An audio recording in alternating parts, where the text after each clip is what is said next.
看基本嘅福气类个节目，你大概土题吼，你大家来关心吼，唔系。嘛，家应该注意，系大家应该注意，都食嘅东西，都啉嘅东西，然后都你嘅空气，为饲到么吼？头摆你带到嘅农业嘅石头嘅世界为饲到，基本嘅空气很好，哇，聊下呢种感觉当好。我哋下慢慢会饲到讲，哎呀，基本嘅空气很好，哎呀，总得出门哦。做埋會按樣應該，你係容易來面對按樣嘅問題，容易做啲來解決吼。你繞牆度強容係你解，家先教授好好啦，大家來分享一下，大家分享你點解裏邊解釋你解，家先教授分享。观众朋友，大家好，我是吴嘉誠。是老師，很開心又歡迎你到節目裡面哈，跟大家來分享一下，就是我們其實應該要來關心的議題。我們邀請老師其實討論過很多的議題，不過根本要講嘅係乜嘢？是一個我們好像完全無法避免的，為什麼？跟空氣有關。老師，我們說到空氣污染，我們直接說好了。我們好像很難避免哈，因為我們眼睛一睜開，我們就要呼吸，對不對？這個人呢，要有空氣、有水、有食物，這是基本人權。對，基本人權。對，我們不吃食物啊，也許可以挨個幾天。是。不喝水呢，也可以挨個一兩天。但是你如果真的幾分鐘沒有空氣的話，那大概就準備告別人世了。是，所以空氣可能是我剛剛講的人權所需要的基本物質裡面最重要的一個。不過老師說真的哈，我們這裡私底下問一下欣賞就好哈。欣賞你以前呼吸的空氣跟你現在呼吸空氣，你吃到有青苔冇用嗎？非常大的不一樣啊。在我小時候，那個時候也沒有什麼汽車，也沒有什麼摩托車，那個出去外面幾乎都是田野。對，現在是不一樣了，現在到處都是建築物，然後汽車、機車的量也大幅的這個上升，當然人口也增加了不少，我們的小時候那個時候只有大概700多萬人口，那現在以台灣現在是2300多萬人口，那人口的增加的比例也非常大，對，所以空氣要好的話，這個如果沒有相對的產生空氣的環境的這個條件的時候，當然空氣會越來越不好。是，那空氣要變好的話，我們這個綠地啊，我們的這個樹木啊，對啊，我們的這個森林啊，當然它的涵蓋的面積要更大。是。但是看來只有逐漸的在減少，所以空氣要好，確實不是一件在台灣是容易的事了。對哈，老師講到綠地哈，公道田，講到森林，我真的很有感受，好想說這個也要闢一個議題來討論哈。不過基本上要講的黑馬該東西，有時候哈，有些朋友可能會吃到講，哎呀，空氣唔好，我們就留在家裡，會有這種感覺。哎呀，冇出去要空氣唔好，可是哈，我們常常在看一些報道的時候，大家有發現冇？我們講說霾害，不是只是不好而已，因為那個老師是會傷害我們的身體的，所以這不是只是說，哎呀，今天不好，我躲在家裡，不是。老師，我們常常講霾害是什麼東西？這個就是空氣裡面的哈，我們真正身體要的就是空氣裡面的氧氣而已。對。那除了氧氣以外的這個成分，那就有很多了，有的是氣體性的這個物質，毒性的這個氣體，有的是很小的顆粒狀的這些物質，那這個很小的顆粒狀的物質，當然也可能抓上氣體性的物質，那這樣的東西呢，也會影響到我們所謂的這個能見度，那也會讓空氣裡面的這個品質會變得比較不好，那所謂霾害，就是在空氣裡面有很多異狀的、固狀的，甚至混合態的這些顆粒性的這個物質。那裡面甚至會夾雜着、吸附着很多有毒有害的其他的化學成分、物理成分。那這樣東西如果它濃度到達一定的情況的時候，它就變成霾了。是。那霾害的這個來源，有的是因為固定型的這個污染源產生，有的是因為移動型的污染源產生的，有的是天然的條件造成的，叫天然的霾害，有的是人為造成的，就變成人的產生的這個霾害。所以如果你真的要去分的時候，其實來講，不管是怎麼樣的這個霾害，對人的健康都是有害的。對，因為一般來說哈，我們老師說實話，這幾年這種感受真的非常的強烈。有時候你出去給時間哈，有時候早上哦、清晨哦，也不是說我們一般都覺得清晨哇有露水哦，會有霧氣的那種感覺。不過要他清晨你一上班給時間，要他講你真的7点多出去的时候，往远方一看，灰蒙蒙一片；你往天空一看，那个天空看不到蓝色，灰蒙蒙的。其实泰卡就会讲哦，基本上真嘅空气清唔好去埋害，泰卡就会注意。对，我觉得这很明显。有的要埋害吼，喺你台湾本土产生的啦，有的埋害喺较远的地方吼，佢空气飘过来的，飘过来的因为用咧要用埋害嘅东西哦，加嘅细粒改细粒嘅东西，拖空气伫度，所以佢改强啦，佢爱比爱飘改远吼，改容易啦。真劲。有啲呢，我啲改远嘅地方，睇到改远嘅素材，慢慢嚟比过来，佢有可能。你台湾本土产生嘅埋害，咩有可能？所以讲，讲我用去防自己哈。冇办法啊，轻难。归难，基本上就是因为我们人类在发展嘛，哈。对。我们认为那发展的是文明啊，但是那文明不见得是对我们健康有帮助。我们台湾在发展，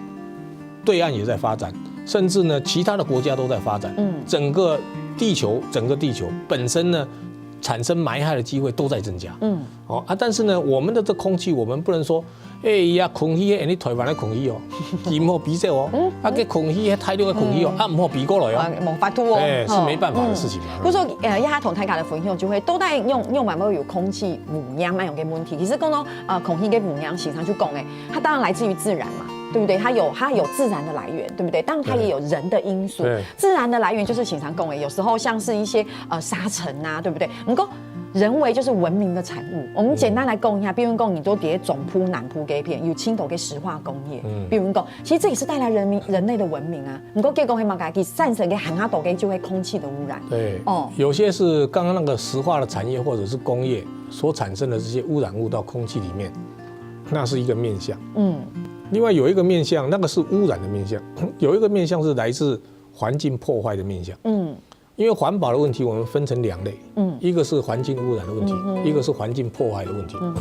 剛剛主持人提到那個是環境污染的問題，因為來自工廠的排放，或者是汽機車的排放，但是也有一些人為的環境破壞的問題，我們沒有做好水土保持，那我們的這個綠色的這個植被量不夠，然後一旦呢，當空氣條件改變的時候，就會把甚至這個植被本來下面的這些土壤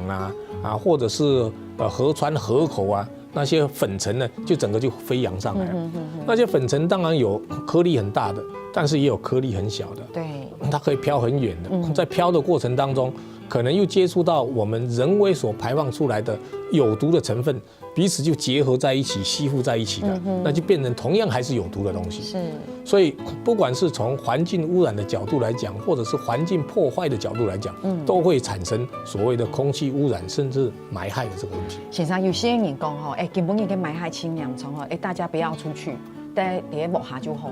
老師，是不是有時候室內一樣很危險？室內的危險性，嚴格來講這個以空氣污染的情況，室內的污染比室外污染更嚴重。老師，你確定嗎？室內比室外更嚴重？這也跟時間有一個關係。我們人像我們現在都在攝影棚裡面，我們每天大概80%、90%的時間是在室內。沒有錯。我們受到室內空氣的暴露，跟我們在室內呼吸空氣時間是比較長的。室內空氣的這個污染的來源很多。比如有些地方呢，它像我們這邊還不是，對不對？因為它喜歡鋪地毯。那地毯本身就會吸附一些有毒的東西，有害的東西。你如果說用這個吸塵器去吸，吸塵器進口，那吸塵器的出口呢，並沒有排放到室外還在室內。所以這些東西都還會在室內裡面。那有的是，家裡燒香家裡在煮飯炒菜，是油煙在廚房的時候，尤其是媽媽有冇煮菜嘅時間？對甚至有人怎麼樣，在家裡是抽煙的，有的呢是在家裡燒香拜拜的，有些在家裡噴奇奇怪怪的這些芳香劑的，這些都會造成室內空氣的污染。對，當然室內自己本身的家具，它如果買的是不好的，或是有一些甲醛的揮發，對，我們又在室內待的時間比較久，所以當然室內空氣污染對我們的影響是會比室外來的嚴重。但是如果室外真的是已经被宣告说，空气很污染了，霾害很严重了，这个时候，当然进到室内，可能相对来讲会是比较安全。对哈，泰卡就讲哈，其实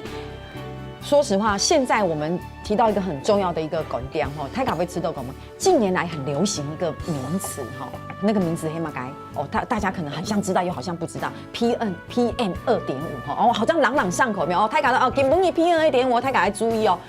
讲的好像很熟悉一样。老师，其实这个其实是一个很危险的名词。对，这个 PM 2.5 ，PM 就是 P 就是 particulate， 就是粒子的意思，小颗粒。M 就是这个物质的意思，它是 particulate matter， 所以是用 PM 2个。2.5呢，就是它的直径，大概小于2.5的，是很小很小的这个直径的颗粒。我们在科学上的这个理解是，如果是 PM 10，就是10那个10呢，就是10个微米，2.5呢就是2.5个微米，这样小的东西一旦进到我们的呼吸器官的时候，它就不太容易出来。是到 PM 2.5的时候，它就可能就粘在我们的呼吸器官，对，要出来更困难。当然有没有 PM 1.0，有没有 PM 0.1也是有的，比如说有人在抽烟，那可以飘很远很远的那烟里面的这些粉尘，可能就会到达 PM 0.1的，甚至有的到达0.01都有可能。所以我们是用这样的这个指标，在告诉大家，这些颗粒状的这个物质，不管是霾也好，或者是粉尘也好，对我们身体健康的伤害性的程度的一种表达方式，一种指标。对哈，所以乡亲朋友，大家谈到这片是不是又好了解，有一些了解。不过其实等下我有很好详细的解说想乡亲们先聊下，念下查，你等下张做咧好好的讲一下。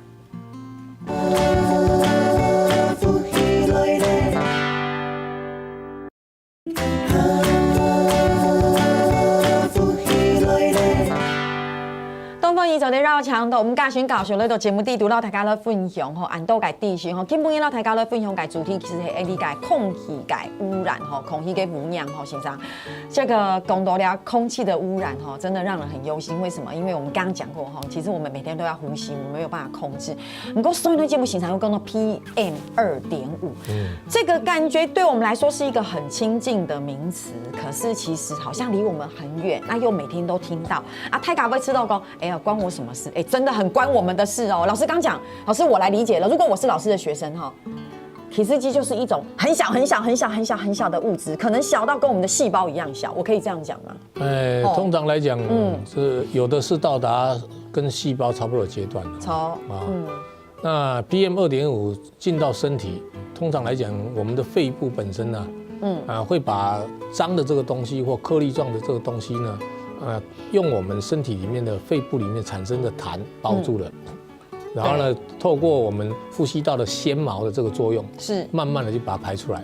那也许你流鼻涕了，也许你吐痰了，这些脏的东西就出来了。但是到 PM 2.5或比 PM 2.5更小的这个东西呢，进到身体之后就出不来了，就出不来了。那出不来的时候呢，如果这些 PM 2.5它的表面呢又附着了吸附了一些有毒的物质，那这个时候呢，伤害性就会更大。对，那过去呢，包括在我自己的实验室里面，我们是会把这种悬浮微粒分成8阶啦。现在大家分的比较简单一点有的比如说是的，它小于100，就是100这个对，比如说小于100微米的。另外呢，小于10微米的，那介于2.5到10个微米的，以及小于2.5的，小于2.5微米的，这个我们就叫做 PM 2.5。但是2.5下面还有也许是1.0更小0.50.1等等现在科学上是甚至往下再看的，因为他们那个影响跟伤害力更大。对，那过去我曾经在台北设了19个测站。专门在量这些粒状的这个东西但是通常在台北市地区来讲，如果是说这些悬浮微粒比较严重的这个地方，通常都是在交通密集的地方，特别是有圆环的地方。为什么在有圆环的地方这些悬浮微粒呢 ？PM 2.5更严重了，因为车子到那边都要停，都要再启动，那都在那边绕。那很多这些悬浮微粒PM 2.5的东西是从汽车、机车排放出来的，那在那边速度又慢，那车子又多，自然而然在那边产生这样的悬浮微粒的机会就大。但是如果是在其他的地区，它可能来自工业上面的这污染，可能来自我们说过的，我们环境破坏、植被不够，河川河口，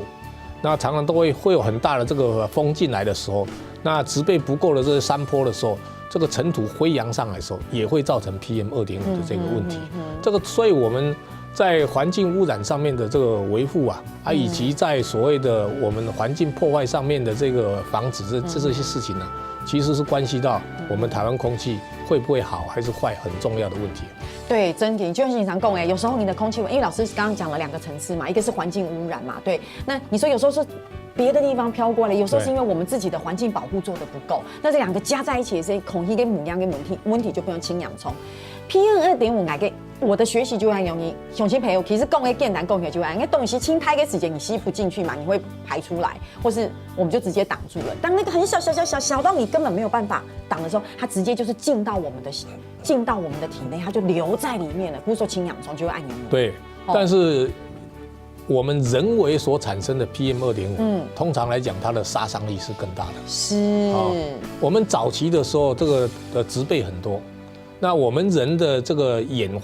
进是从以前到现在。在以前的时候呢，我们演化的过程当中，我们身体不需要去对付像 PM2.5这样的这个东西。以前不是。所以我们身体本身对于应付那种很小颗粒的这些物质来自空气的，我们的这个生理上的机制是不好的。但是现在呢，我们因为人为的这个关系呢，环境污染、环境破坏了之后呢，造成 PM2.5这些小颗粒的东西很多了，很多的时候呢，造成我们身体又来不及去适应，所以当然我们会因为 PM2.5这些量太大的时候，产生身体的状况，甚至生病。对，老师，所以要变简单同大家的分享一下，其实 PM2.5会造成的疾病和轻度，当然有时候你住在一个空气清后给地方的时间，你会知道哇，好像有很多的疾病。当然，你又没有办法找到一个最直接的证据去证明其实根本应该身体以后就会因为空气那样抽身的。不过事实上，它一定直接间接，其实会对我们的身体带来很多的伤害。经常对，是的，这些小颗粒的东西一旦进到身体，因为它非常小，它可以到处都去钻。对，钻到最后的时候呢，它也会透过我们的这个血液带到全身去。那有的因为它太小了，到我们微血管很末端的时候，它就被塞住了。塞住了这个结果呢，就可能造成我们这个心血管的问题。一旦塞住了，你可能造成心血管的中风、脑血管的中风。那甚至也会影响到我们脑部思考所需要血液所带进来的相关的这些养分。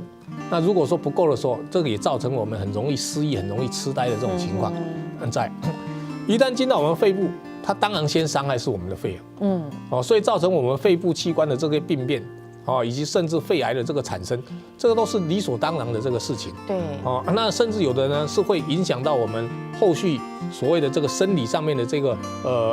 发展，因为怎么样呢？很多器官，当我们血液被阻塞，所需要的养分送过去不够的这个时候，当然你的器官上面的这个伤害，当然也是会存在的。重点在怎么样？重点就是这样的这个东西，对我们身体来讲，是我们从演化到现在所不需要的。我们刚刚一再强调说，我们呼吸要的唯一的从空气来的就是氧气。其他东西我们都不要。那既然来了这个东西的时候，当然是对我们是一个演化过程当中没有办法去及时调试，而且具有伤害性的东西。所以怎么在我们大环境里面，室内室外减少像 PM2.5这样的物质的存在，当然是一件很重要的事情。所以根本去讨论安用的问题，当然唔係同乡亲朋友講，哎呦，突然間大家要使用，其實唔係安用的意思。意思就係講，其實體內安用的發展都呀哈，我們因為我們人類的存在老師我們這樣子的一個整個進步跟整個發展，所以才造成根本的環境有安用的問題你說空氣，你說根本講愛就好呀，講現場就好，我們好像感覺上也無能為力，其實是可以的。我們其實要大家關心這個問題，大家關心安用的問題的時間有傾倒給。我們要在這邊，接下來我們簡單說一個好了。我們接下來這個綠地要不要保持？綠地要保持嘛，對不對？老師，這就是我們能夠做的，對不對？好，我們沒有辦法控制那個空氣從某個地方安用飄過來的時間，有嗎？因為我們沒有辦法控制，那你公司才發，我們是不是要開始減低我們對這個地球造成的傷害？下一個我們可以怎麼樣開始做我們的環境保護？對，科學技術上面是某個程度是可以防止的，像剛剛主持人講的。很多已经没有绿地的地方，我们要把绿地再恢复。那空气污染如果有排放，不管是固定的污染源、大的工厂，在你排放以前，这些粒状物、这些颗粒状的物质都应该要先把它收集掉，不要让它排放出来。汽车、机车也是一样，要加装后续的处理的装置，要不然就汽车、机车慢慢将来改成纯粹用电，的这方式来减免这样的问题。但是这样的这个做法，必须要整个地球，甚至呢我们邻近的国家，大家都同步的进步才行。如果只有我们进步，但是隔壁的邻居呢都是坏邻居的时候，我们照样要倒霉。所以大家要有一个观念，现在这个地球慢慢人口也多了，这根本就是大家都是生活、生命在这个地方是一个共同体。而且感觉上现在生活在这好像在搏命哦，欣赏有按很给感告。对，因为慢慢的这个地球就这么大嘛，资源就这么多嘛，然后要用这个资源的这个人如果越来越多，然后又不是从一个节省的状态来使用地球资源，或者是可以重复使用地球资源的这样的永续的观念，在面对地球的时候，当然后续就会变成很严重的这个环境的问题。故说其实从小做到大啦，大的地方就会包括整个邻近国家，我们整个人对于这个地球环保的概念。你说从我们自身做起，自己的摩托车如果一直冒黑烟，拜托一下处理一下，要就会从自身做起嘛，对不对？骑摩托车就像这样嘛。这个如果摩托车是用电的，当然没有这个问题。如果是骑摩托车用的是一般我们所谓的汽油92、95、98这种汽油的时候，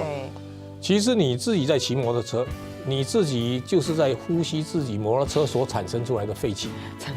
如果你停到这个红绿灯面前的时候，哇，一停很多摩托车，你在呼吸自己摩托车的废气，你也在呼吸其他摩托车所排放出来的废气。所以怎么样从这种交通工具就属于移动性污染源上面去做改善，以及固定式的工厂的污染源去做改善，这本来就是科技上面大家要考虑的问题。我经常就说，你刚才讲你骑个摩托车的时候，你停在路边等红灯的时候，他就讲，俺有戴口罩啊，有用吗？没有用的，老师没有用，没有用的。口罩对于这个气体性的有毒的物质完全挡不掉，戴2层可以吗？也不行。好，不行。那如果对于这个所谓的这个 PM2.5 来讲的话，如果 PM2.5 是一个小小的颗粒，我们把它看成一个人这么大好了，一个 PM2.5 的颗粒，这么大，一个颗粒像老师这样子这么大，意思按勇意思，像我们这么大，那个口罩的那个孔洞啊，孔洞大概是老师的几倍好了，不，大概是2个总统府的那一个面这么宽，所以。乡亲朋友，等一下，乡亲朋友，按用糖的什么？就会讲你戴口罩有没有？你要用肯定有没有？口罩中间要呼吸，还没有洞。可是那个洞的大小，其实跟老师讲那个 PM2.5，那个洞相较于醒山按勇给体积，其实你的那个洞像2个总统府按台。对，所以其实你是挡不住的。所以PM2.5这么小的这个东西进到我们身体里面呢，它都可以横行无阻了。老师 N95做代码。N95 呢，能够挡掉很小的一个部分，N95 呢，挡到很小的部分，但是一旦戴 N95你就想到那副作用极大，可能会缺氧，你就会可能缺氧。缺氧，万一说你要戴 N95 在骑摩托车，你又缺氧了之后，你的脑子就会不清楚了。这个时候我们台湾要造成多少的车祸就会造成多少的车祸。再说呢，N95 也没有办法完全挡掉所有的小颗粒的这种粉尘的物质。对或者说给木一同泰卡的分享就会按钮，大家有觉得吗？就是其实你了解越多其实母黑公要吓大家，因为当你了解越多的时候，其实你才可以知道我们要怎么样爱护我们的OFN 理解宽景，OFN 理解提风还有多个做底来讨论，像大家聊下，等下当中来。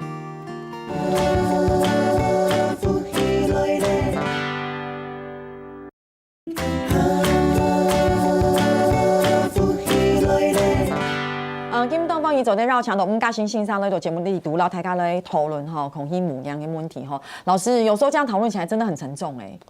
是的啊，所以活在社会上的人，每个人都从社会都从地球拿到了相当的这个资源，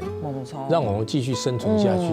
那甚至让我们继续快乐下去。真嘅你想看那一开始基本嘅按好嘅水。按好嘅山，按好嘅土地，按好嘅空气，结果现在也还唔黑，迄度几片黑垃圾，迄度几片嘅世界，被说哎呦空气唔好，迄度嘅海边嘅世界里面有好多垃圾。对啊，所以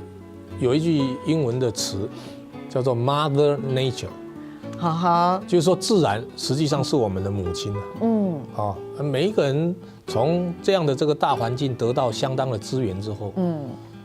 当然要回馈，要懂得去孝顺母亲嘛。真的。如果说大家一旦都是不断的从这样的这个地球去拿资源，又不知道说应该要让地球能够持续永续，让我们所有的人都能够持续永续活在这样的空间的时候，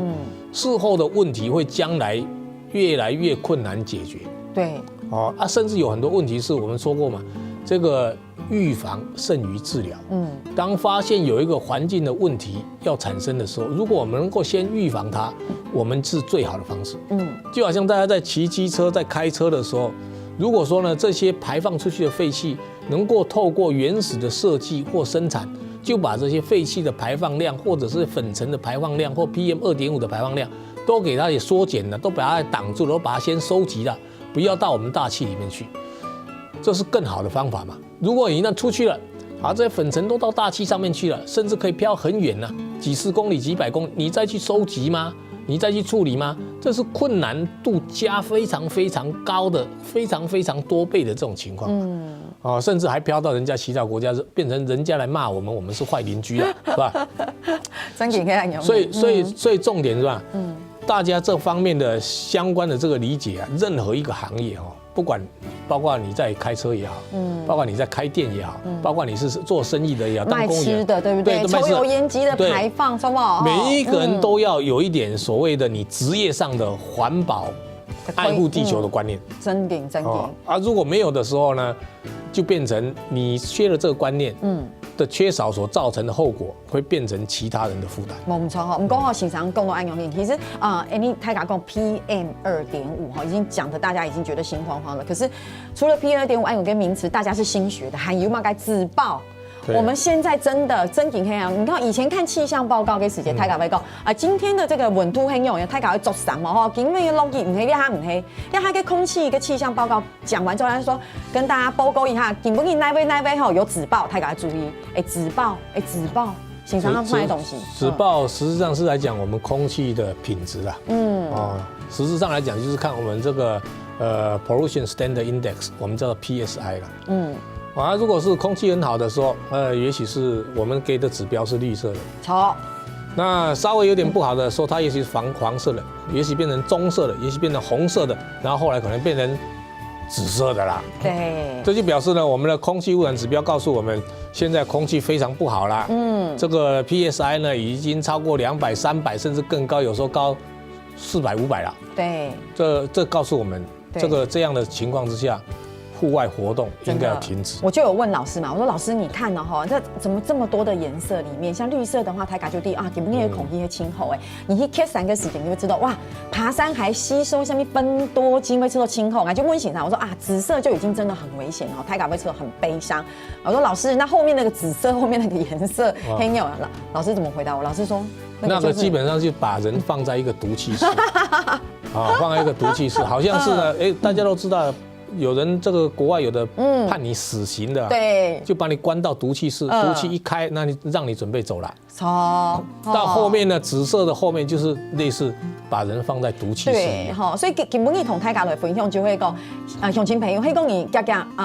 常常会听到说太咖啡公那个紫报，其实就像我手中拿的这个手卡跟颜色跟意思就会按用你你看到了后面的颜色越深的时候，这就表示什么？就表示那是空气是越来越不好那紫色跟地方就会太咖公的氢氧从的地方，那最后一个颜色好深好深，有没有301到500的按用跟这个指数的时候，警察就讲好像放到一个毒气室里面可是事实上这听起来好像说按定你讲如果你住在山里面，可能还没有这种感觉。老师有很多住在中南部的朋友，其实他们常常早上起来的时候就已经说，给不给紫报所以他们其实常常是在这样子的空气里面生活我们对于那些地区的这些老百姓当然要特别的关心也赋予更多的这个同情心。对，刚刚说过，没有空气，人是在很短暂的时间就活不下去。在那个地区的这个空气污染的这个状况应该透过整体国家的这个力量，想办法把那些地区的空气给改善过来。对，如果不这样的时候，那些人还是活在我们台湾的这个空间里面。对，他永远是跟我们台湾是绑在一起的。他们如果有人生病了，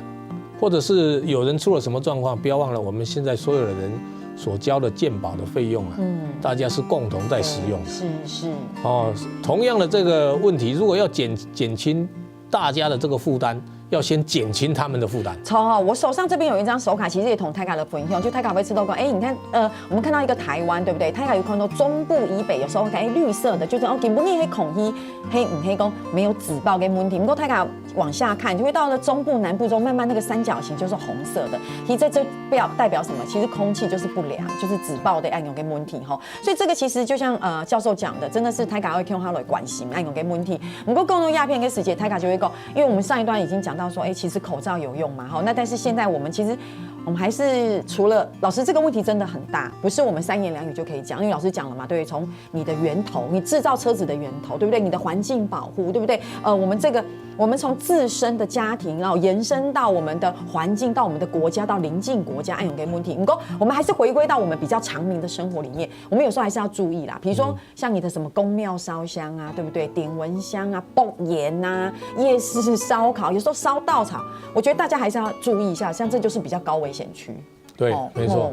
这个其实，在中部地区、南部地区有些地方还是蛮习惯于做这些露天燃烧的行为。这当然是相关的环保的稽查的这个大队啊，或者稽查的人员，应该不断的去做相关的稽查。对，大家也要有这个习惯。而且老师，我觉得要做教育。对，大家也要有这个习惯，不要去做那样的行为。一旦发现有这样的行为，应该要以最迅速的方法向相关的这个单位去做举报。对，那人员应该马上到现场。尽量减少这样的这个事情的这个产生啊，因为透过露天燃烧所产生的这个物质啊，有颗粒状的物质，像是 PM2.5的，也有毒性的气体状的这个物质，因为那种燃烧都属于不完全型的燃烧。不完全型的燃烧出来，不会光只有二氧化碳跟水而已，实际上会有很多有毒的东西，有毒的物质。对，所以一旦有露天燃烧的这个情况，民众应该非常积极主动的，应该要去做举报的这个行为。真紧哈，以前哈，我们台港会讲，哎呀，高危险区，比如说你黑妈妈在厨房驻吹跟时间要注意哦。当然，我觉得现在这个已经不够了，老师。我们这边其实举了一些例子，是比如你是机车族，你会注意，可是爱吃豆压哈，你可以妈个机车族，只要你住在这个都市里面，其实你随时走路都，我觉得都已经算。你说像中部、南部那种高危险的区域，你走在那边就是很危险的事情。没错啊，因为你就是要呼吸那边的空气啊。我再讲一个比较简单的例子，一般的这个妈妈们或者是家庭主妇们可以做的。我们都知道，在厨房里面煎煮炒炸，会产生这些有毒的这个气体跟颗粒状的物质，甚至即便我们有排油烟机在那边但是排油烟机一抽，通常就到户外去了。对，新上就变成对户外污染的一种贡献。但是大家有没有回过来想一想，如果我都不用去煎煮炒炸，我都是用蒸的、用水煮的，这其实反而能够更保持我们食物的原味，那个营养的成分更不会被破坏，而且呢也会减少我们厨房对室内、室外空气污染的这样的负面的贡献。不过现场更多鸦片现场更多先妈妈煮饭的时间有可以买个排油烟机。我帮观众朋友来摸一个问题因为我们这样听起来真的是心慌慌赶快请等一下摸一下老师那种空气清净机有好吗？空气清净机好的清净的原理是绝对有效。是比如说你用一个好的这个具有紫外光功能的，又具有这个 HEPA 功能的，就是说对于颗粒状物质有高效率去除的这样装置，对，那都会有用那所以要了解它去除的原理。为什么有紫外光呢？现在有些冷气甚至也有紫外光。因为紫外光除了可以杀菌之外，也可以破坏那些有毒的气体态的化学物质的化学键，它就变成无毒了，把它破坏掉。如果你又有装了这个 HEPA， 就装了这个过滤的装置，可以把这些粉尘给过滤掉的时候，当然粉尘污染到我们室内空气的这机会就减少了。所以如果有这双重机制的空气清净的这个设备，当然是会对我们室内的空气是会有改进的这个状况。对，因为基本上其实唔可以讲鼓励讲哦，我们太家一听说会买个空气清净机，其实更难讲，因为就会知道讲，其实环境是大家的，大家一起来要 Q 好来波夫哈。那有时候室内其实你待室内时间很长，安不了水我觉得室内，有时候你白天工作还得室内，所以其实室内空气其实是养黑非常的重要哈。然后我在最后哦，欣赏，因为时间短，老师在室内摆植物有用吗？有很多好的植物是会改善室内的空气的，但是呢，也有不好的这个植物放在室内的时候，它也会产生有毒的气体，像是它自己本身会产生苯的气体啊，甚至醛类的这个气体的，因为植物本身也在新陈代谢，所以要挑室内的种的这植物要再特别去挑。所以这个哈，泰卡真研，泰卡有发现吗？其实你真正会了解一个世界，发现问题青豆哈，了解一个第一次青豆，泰卡会知道，哎呀，我在里面放个小盆栽，结果老师讲的，你如果挑不好，还释放毒气，结果会不能按钮拧哈。老师来哦，短短的最后，老师15秒来帮我们鼓励一下大家好了。我是觉得大家对于空气，大家都要在乎，都要在乎，但是呢，要对空气在乎，先从我们自己本身先了解之后，然后再去做起。对，我们自己本身不要变成一个所谓的地球表面上的一个空气污染源，是更不要因为我们自己的行为，让室内的这个空气也好，室外的空气也好，变成更糟糕的这个现象。好，太搞会谈哈，老师给不给真的谢谢老师，谢谢教授，好，用心朋友，希望大家强容本经修无动作哈，那天然呢是来天然那个认同线上来做认同了。